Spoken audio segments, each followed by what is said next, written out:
Hi friends, welcome to Amudha Kitchen. Amudha கிச்சனில் இன்றைக்கி நம்ம வீடியோவில் என்ன பார்க்க போகிறோம் அப்படின்னு பார்த்தீங்கன்னா, ரோஜா செடிகளில் ஏற்படக்கூடிய அஸ்வினி பூச்சி பாருங்கள். இதிலெல்லாம் வந்து எந்த அளவுக்கு இருக்குது, இந்த மொட்டு பாருங்கள் எந்த அளவுக்கு மோசமாக வந்து பாதிப்படைஞ்சிருக்கு.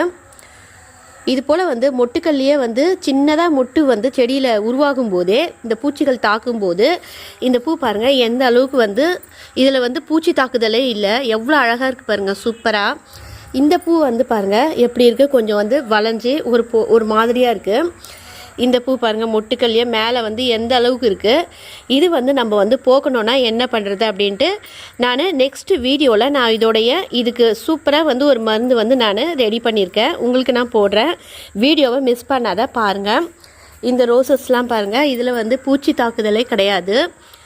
வெயில் காலம்னு இல்லை, எப்பவுமே இந்த பூச்சி வந்து டக்குன்னு மொட்டுக்கெல்லாம் வந்து வரும்போதே வந்துடும். இந்த மொட்டு பாருங்கள் கொஞ்சம் வளைஞ்சா மாதிரி இருக்குது. இது கொஞ்சம் மேலே வரும்போது தெரியும் நல்லா அஸ்வினி பூச்சிகள் வந்து பாதிப்பாயிருக்கும்.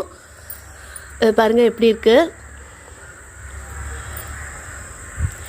இந்த செடிகளுக்கு வந்து உரிய நம்ம பூச்சி மருந்தை பார்க்கணுன்னா இயற்கையாக வீட்டில் உள்ள பொருள்களை வச்சே வந்து நம்ம ரெடி பண்ணிடலாம். வாங்க ஃப்ரெண்ட்ஸ், எப்படின்னு சொல்லிட்டு பார்க்கலாம்.